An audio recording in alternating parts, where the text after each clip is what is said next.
Langsung saja saya serahkan kepada Ibu Rizky Melidia untuk menyampaikan materi pada hari ini. Pada Ibu saya persilakan dengan segala hormat. Izin berdiri ya, Bu. Ya, Bu. Bismillahirrahmanirrahim. Assalamualaikum warahmatullahi wabarakatuh. Terima kasih kepada Ibu Siti selaku moderator dan tim IKM. Sebenarnya agenda ini agenda tim IKM. Cuma saya yang dipercaya atau disuruh tim IKM untuk menyampaikan tentang asesmen pembelajaran ini. Baik.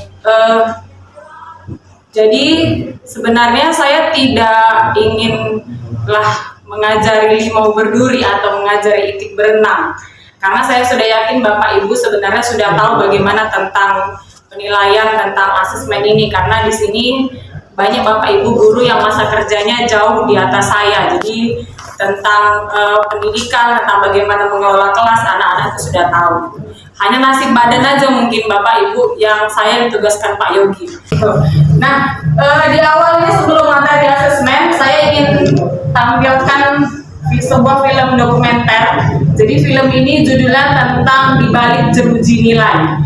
Ini film ini dibuat di Bandung 3 tahun lalu, tapi sepertinya film ini dibuat sebelum ada kurikulum merdeka.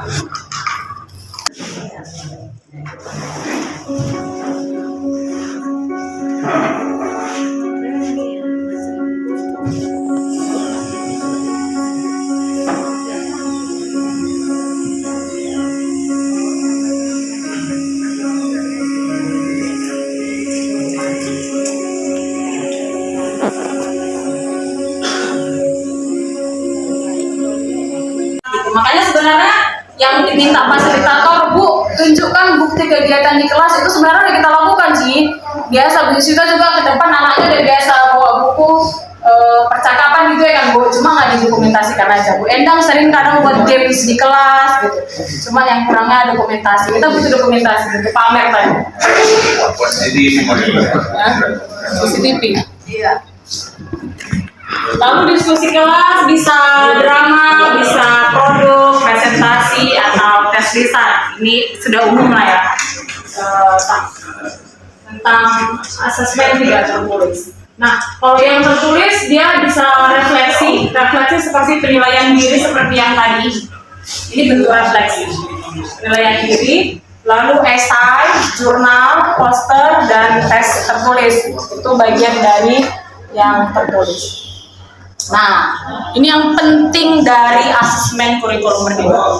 Yang pertama, teaching to the test. Artinya, kita jangan mengajar supaya anak lulus UH, supaya anak lulus di ujian akhir. Tapi dari proses yang lingkaran tadi, anak harus dapat bagaimana selama belajar dia punya jiwa kreatif. Bagaimana selama belajar dia bernalar kritis, harus di profil pelajar Pancasila. Ya. Yang kedua, berfokus pada asesmen sumatif. Kita jangan terjebak itu.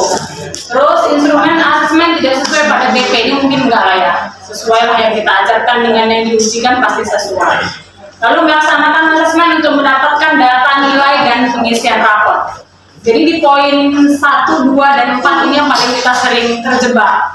Kita ngajari anak-anak supaya dia ngerti gitu, supaya dia bisa ujian UH atau ujian sumatif.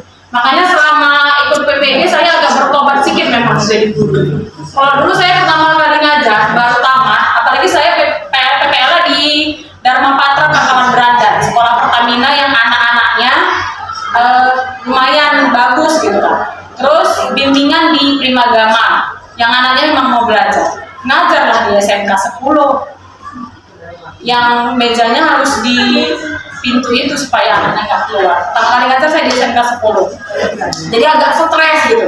Setelah banyak ikut pelatihan, webinar, PPG dan segala macam, agak bertobat. Makanya sekarang saya bilang ke anak-anak, ibu nggak akan mindahkan isi kepala ibu yang penuh kimia-kimia ini ke isi kepalamu.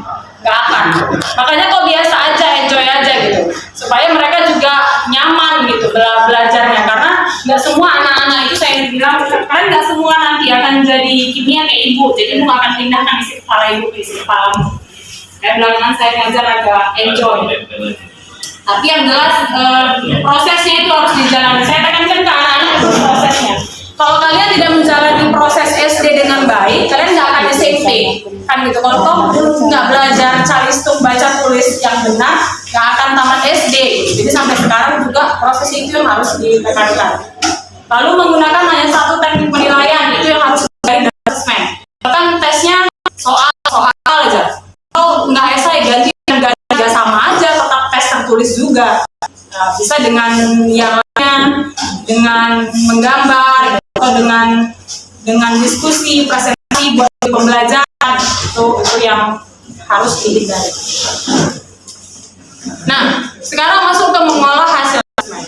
Jadi pengolahan hasil asesmen ini yang mau kita tuangkan dalam rapor. Sebenarnya Kemendikbud ada ngasih 3 opsi pilihan alternatif untuk dalam pengolahan hasil asesmen ini. Yang pertama, mengolah seluruh data formatif dan sumatif untuk dijadikan nilai rapor. Ini Bapak Ibu yang kita pakai. Kita masih pakai ini. Jadi kita bilang, jadi kenapa kita masih pakai ini? Ini yang membuat kita agak bias dengan penilaian K13. Karena siswanya dia kemampuannya rendah. Nah, ini hasil yang 50% ini kita nggak lanjut pelajaran, kita ulangi lagi penjumlahan ini. Itulah asesmen formatif. Makanya asesmen formatif ini dilakukan dalam proses pembelajaran. Itu asesmen formatif, dianya dilakukan sepanjang proses pembelajaran. Bedanya dengan asesmen sumatif, kalau asesmen sumatif itu dia memastikan ketercapaian pembelajaran. Itu yang dia mau kita buat ke nilai akhirnya, ke nilai rapotnya, kita masukkan ke daftar nilai. Itu dia asesmen sumatif. Kalau kita buat formatif, misalkan ulangan, penjumlahan, lalu tentang penjumlahan, kita masukkan ke daftar nilai. Kita bukan melakukan formatif, karena nggak ada perbaikannya lagi. Nggak ada pengolahan data dari informasi ini. Kita hanya melakukan penilaian kalau kayak gitu, hanya melakukan asesmen sumatif lingkup materi. Karena kalau udah sumatif dia nggak diapa-apai lagi, itu nilai akhir. Itu bedanya antara formatif dan sumatif. Nah, ini kita bahas yang pertama satu-satu. Ada asesmen diagnostik. Asesmen diagnostik tadi mengidentifikasi profil siswa. Fungsinya untuk memahami kompetensi siswa, baik kelebihan dan kekurangannya. Lalu digunakan untuk perencanaan pembelajaran seperti yang saya sampaikan tadi.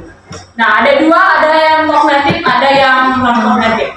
Kalau dia yang kognitif itu untuk mengidentifikasi capaian kompetensi. Berarti dia materi prasyarat atau pretest dari sebelum kita masuk. Gitu. Kalau dia non kognitif, psikologi siswa. Makanya kemarin waktu di awal tahun ke awal menginstruksikan untuk guru BK buat asesmen diagnostik, yaitu bagian dari yang kognitif. Nah, bagaimana siswanya dari mulai kesejahteraan keluarganya, gitu ya, psikologinya orang tuanya atau gimana. Makanya bisa dipetakan, kemarin di PMO juga diceritakan Bapak Kepala Sekolah ke fasilitator, Pak, anak kami kebanyakan yang broken home gitu. Kenapa bisa disimpulkan seperti itu? Karena itu berdasarkan asesmen diagnostik non kognitif gitu. Jadi bisa diambil kebijakan apa yang diambil berdasarkan itu. Nah, ini bedanya antara asesmen formatif dan asesmen sumatif. Kalau dia asesmen formatif tadi dilaksanakan bersamaan dalam proses pembelajaran. Jadi selama proses pembelajaran kita buat asesmen formatifnya, lalu kita tindak lanjuti hasilnya tadi seperti yang saya sampaikan, lalu dibuat perlakuan yang berbeda. Kalau misalkan kita buat materi penjumlahan, misalkan tujuan pembelajarannya tentang penjumlahan, lalu kita buat ulangan 50% dianya nggak bisa gitu. Kita itu metodenya metode ceramah. Kalau kita tengok nggak bisa 50%, nggak boleh dilanjut materinya, nggak boleh dilanjutkan ke pengurangan misalkan gitu. Tetap di penjumlahan itu, tapi digunakan metode yang berbeda. Kenapa ini ya? Oh, mungkin anak itu nggak suka kalau saya cakap-cakap aja. Cobalah pakai games, pakai buah misalkan misalkan gitu 2 jeruk tambah 2 jeruk gitu, pakai gitu. Atau yang lainnya. Maka asesmen formatif itu tidak hanya dilakukan dalam bentuk tes, tapi dia bisa observasi, bisa kinerja, bisa proyek, portofolio, dan ataupun tes. Jadi asesmen formatif ini dia kalau kita penilaian yang menilai siswa kan kita sendiri. Kita buat soal, 5 soal, kita kasih ke anak, baru nilainya berapa, 180, itu mutlak di kita. Itu penilaian.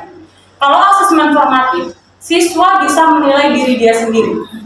Atau siswa bisa menilai kawannya. Jadi misalkan kita buat rubrik, terus aja lah. Usah. Hah? Ya lah.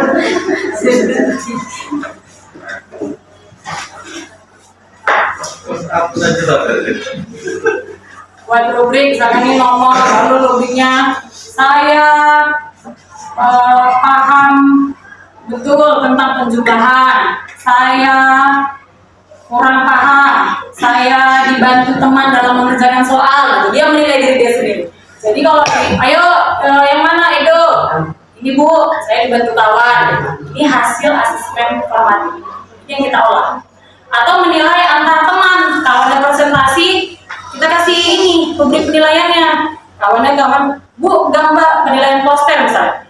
Posternya kurang jelas, checklistnya. Penjelasannya nggak lengkap, checklistnya gitu. Jadi itu kalau kita cobakan ke anak-anak, rutin kita laksanakan, mungkin profil pelajar Pancasila itu akan tercapai. Karena arahan pembelajaran di kurikulum Merdeka harus kemari.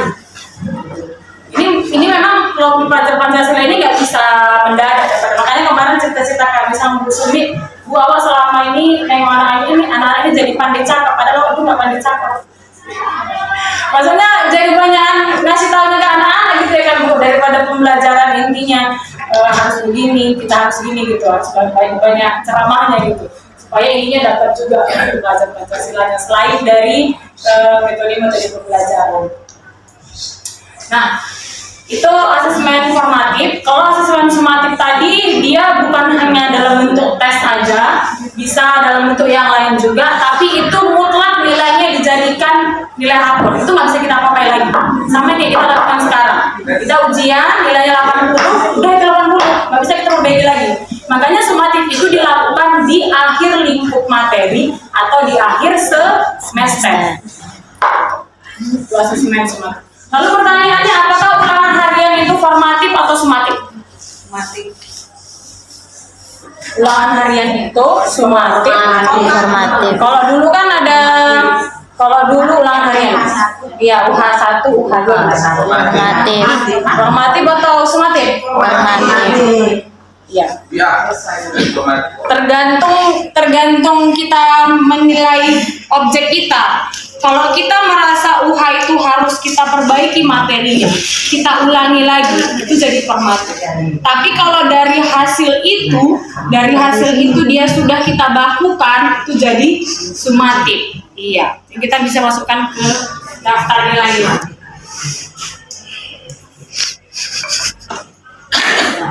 Lanjut. Saya CS breaker dulu lah ya. Iya dong. Nanti kalau saya bilang tepuk 1, gitu ya. Tepuk 2, tepuk 3, berbuka. Aku di mana? Di situ aku pernah. Tepuk banyak, berkeber, gitu ya. Berbuka.